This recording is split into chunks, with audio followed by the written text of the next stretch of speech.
Merhabalar efendim, ben Doktor Esra Karahindiba'nın Harici'ye YouTube kanalını izliyorsunuz.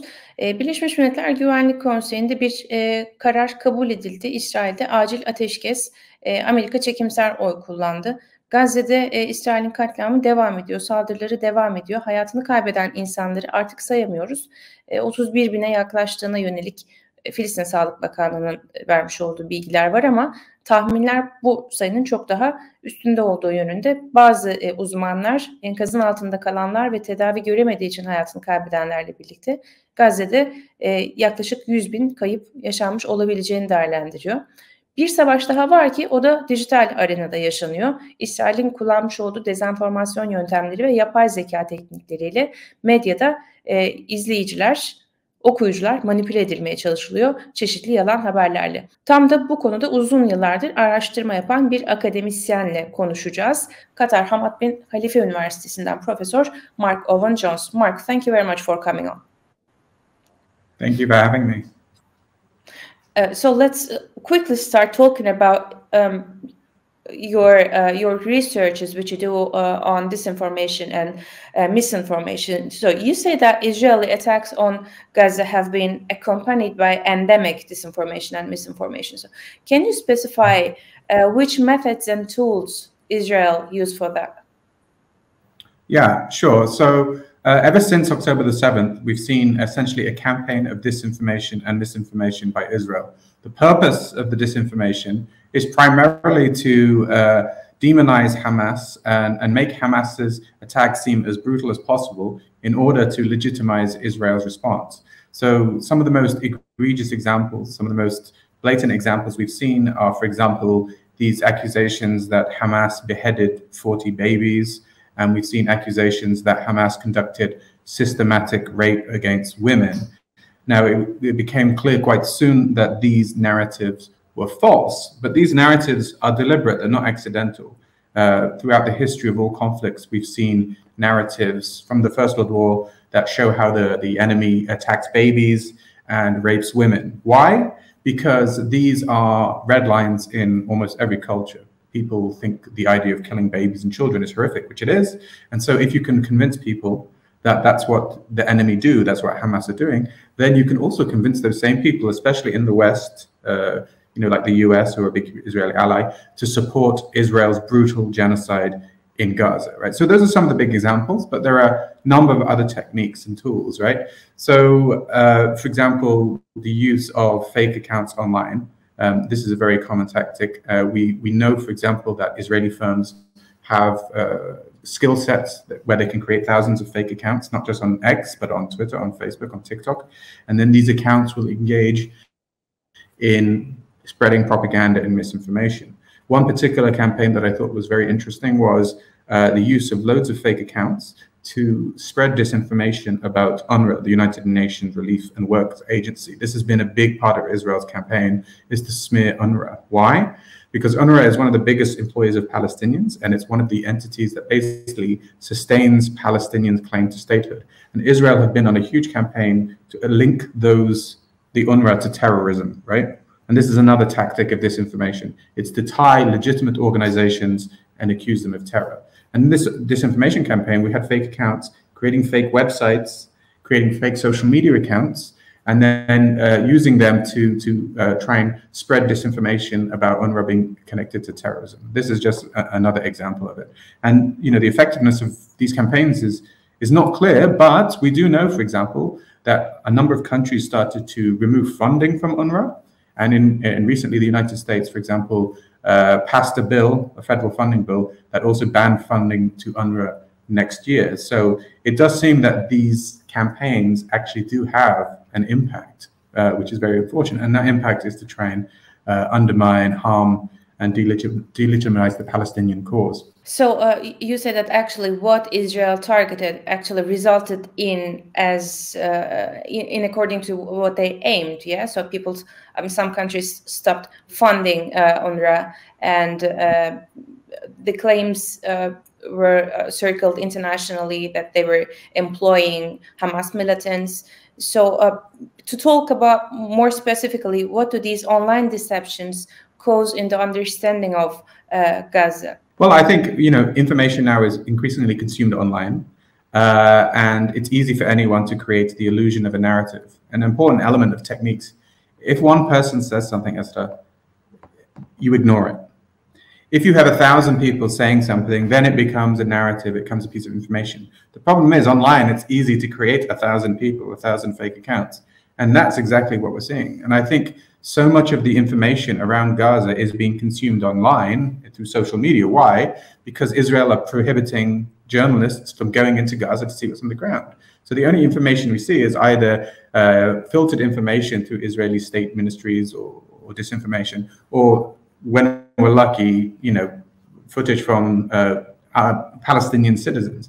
And so it's a very online war, a disinformation war, a very social media oriented disinformation war.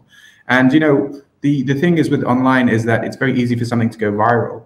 And we know that the Israeli state, official state accounts linked to Israel, whether it's the IDF or the Israeli Ministry of Foreign Affairs, are using social media to spread clear disinformation. And when I say that, it's disinformation that they even deleted.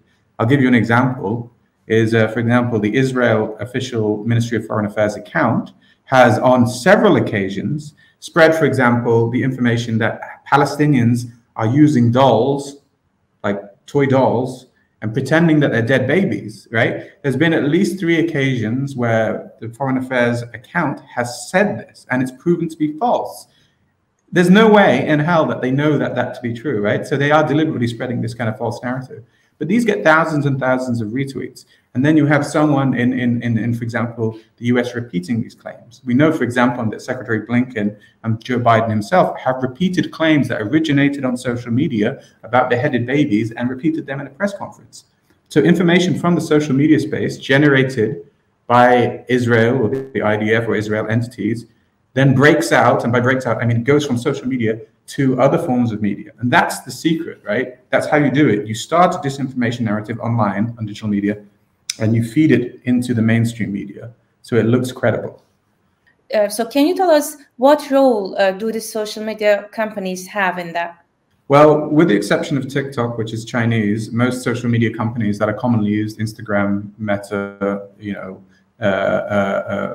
Snapchat, are Western, right? They're based in the US. And most of these social media companies have been accused of having a pro-Israel bias. And we know from studies done that most of, when they do content moderation, which is to make sure that the content isn't harmful, they generally favor pro-Israeli narratives, right? And we've had lots of examples of Palestinian accounts and Palestinian activists being shadow banned, having their accounts limited by social media companies. And we've even had a few examples where, for example, the automatic translation of Arabic on Instagram, in one instance, for example, a Palestinian had the phrase, Ana Falastini, alhamdulillah, which translates as I'm Palestinian, praise be to God. That translated as I'm a Palestinian terrorist, right? And so the social media companies tried to say this was a hallucination, but this is actually very much reflective of how these companies have taught their machine learning models to associate, I think, Arabic terminology with terrorism, right? So there's a natural bias there against Palestinians. And there's other interesting examples. Motaz Azeza, who's one of the most well-known citizen journalists to come out of the recent conflict, he was recently banned from Facebook, right? So I think what we're seeing is a disproportionate policing of Palestinian voices on social media by American companies who generally align with the US position on Israel. And now we're also seeing this kind of war on TikTok. The war on TikTok is obviously designed primarily because of concerns about data privacy, but there's also an argument to be made that many Americans have raised concerns that TikTok is allowing pro-Palestinian content to flourish. And now there are forces trying to get TikTok banned, not because of privacy issues, but because it's seen as being pro-Palestinian. So social media companies are definitely, American ones are siding with Israel in terms of how they censor and block content. And we even see now calls to ban other social media companies that aren't American simply because they are not censoring Palestinian content as much as the American ones. Okay, so there are also so many claims about Israel is using artificial intelligence, both in the offensive technologies and social media manipulation. What can you tell us about that? What do we know about the use of Israel in terms of AI tools? Well, I think AI firstly, AI in terms of social media and disinformation is obviously a growing problem. We've seen a number of examples, and I'm not going to say necessarily Israel because they're not all directly linked to Israel that we know of. They might be, but for example, we do see a lot of pro-Israel, anti-Palestinian disinformation that has used AI. Just as an example, there was Bella Hadid, who's a US model and has a strong pro-Palestinian voice early on in the conflict. Someone manipulated a video of her to say that she was condemning Hamas and she was apologetic for her previous stance. This was obviously false. We've seen a number of instances, for example, where pro-Israel accounts, and including the Israeli Cabinet Minister of Foreign Affairs, has shared AI-generated images, claiming that they represented, for example, in one case, delivering aid to Palestinians. They then deleted this and acknowledged that it was created by artificial intelligence. So we're definitely seeing the use of fake images to try and trick people. But I think a more alarming element of this is now the creation of systems like Habzora, which is the Hebrew term for gospel. Now, this is a new AI tool that is meant to select and acquire targets in Gaza. So they're using this tool to automatically select areas of Gaza to bomb. And they claim that this tool is much more efficient and faster than a human, right? So essentially, AI is now doing the job of what humans used to do in selecting targets.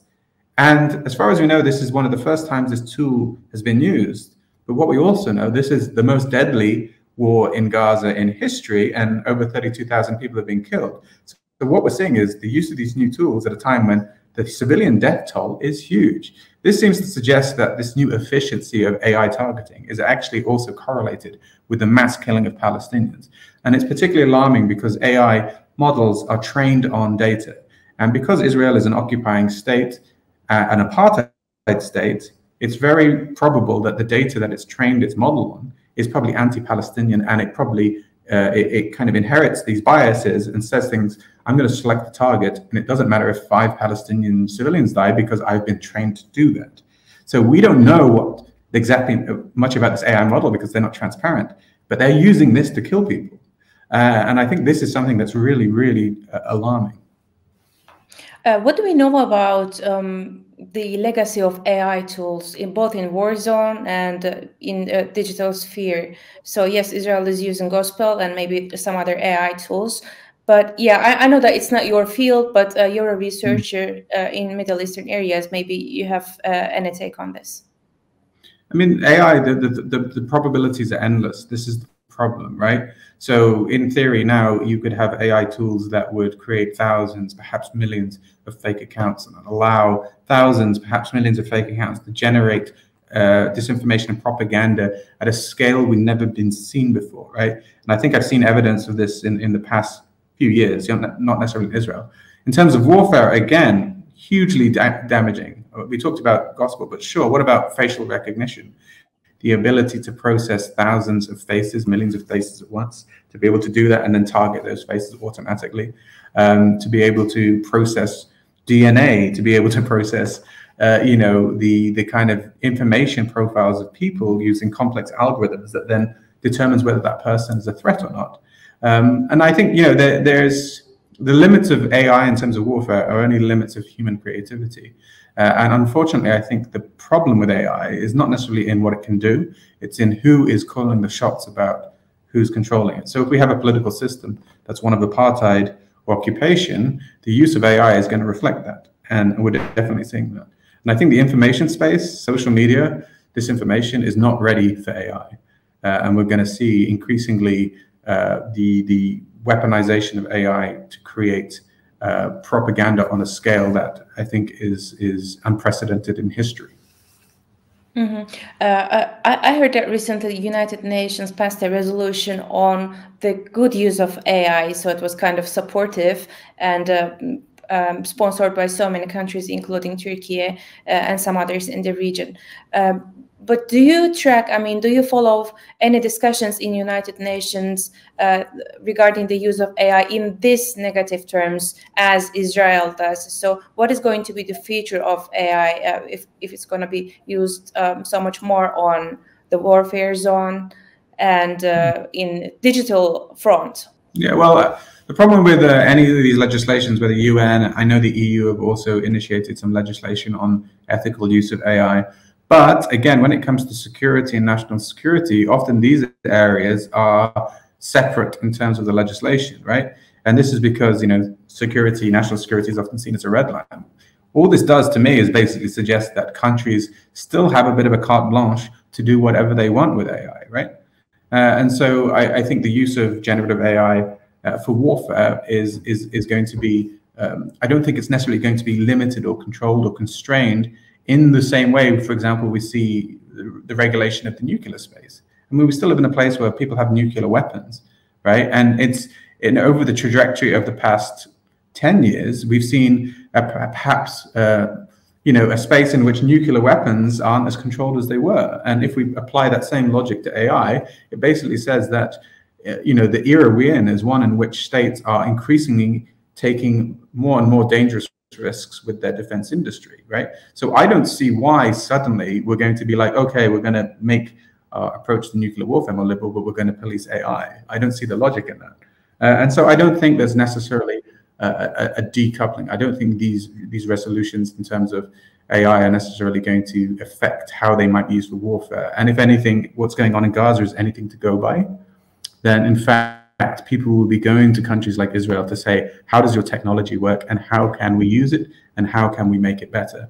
And we're shifting, the AI, I think, generally is going to be shift to sort of what they call preventative policing, is trying to police before crimes happen. And that's a very alarming thing. And that's why I mentioned facial recognition, because if you can monitor, track people based on their information, in theory, you can arrest them or control them at an earlier point.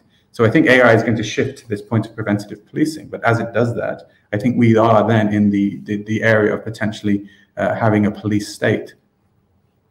Okay, my last question, Professor Jones. Can you tell us how the audience can distinguish the fake news, the disinformation from the real one? Because this is like a really, this misinformation is really widespread, and it's kind of impossible to recognize whether it is fake or not. So, what can you tell us shortly as recommendation? I mean, there's no one way to detect AI disinformation. It's impossible. But you can start to do things that will help you not be so willing to believe things. So, for example, let's say if you use X, if you see a tweet from someone, is that account real? Are they linked to any other institution? Does the photo look like a stock photo? Right? Does their timeline consistently talk about the same issues? These are important things to know about. If it triggers an emotional response in you, there's a good chance it could be fake. Remember, one aspect of disinformation is that it's designed to make you react, either to feel angry, to feel sad, mad, or laugh. So if it triggers an emotional response in you, it could be that it's trying to manipulate you. So if you feel a particular way after seeing some information, then treat it extra carefully. I think that's the biggest piece of advice I could give you. Beware of content that makes you particularly emotional, because this is what people who design this information are trying to do. So you're mainly recommending all of us to double check anything we see on social media. Professor Jones? No. Triple check. No? Triple check. Triple check. Okay. Thank you check. very much. Thank you very much, Marc Owen Jones. You joined us from Qatar, Hamad bin Khalifa University. Thank you very much. Thank you. Değerli izleyenler, Hamad bin Khalifa Üniversitesi'nden Katar'dan araştırmacı, Orta Doğu araştırmacısı Marc Owen Jones katıldı. İsrail'in kullanmış olduğu dezenformasyon yöntemleri hakkında konuştuk. Aynı zamanda yapay zekayı nasıl hem savaş alanında hem de dijital cephede kullanıyor. Bunu ele aldık. İzlediğiniz için teşekkürler. Hoşça kalın.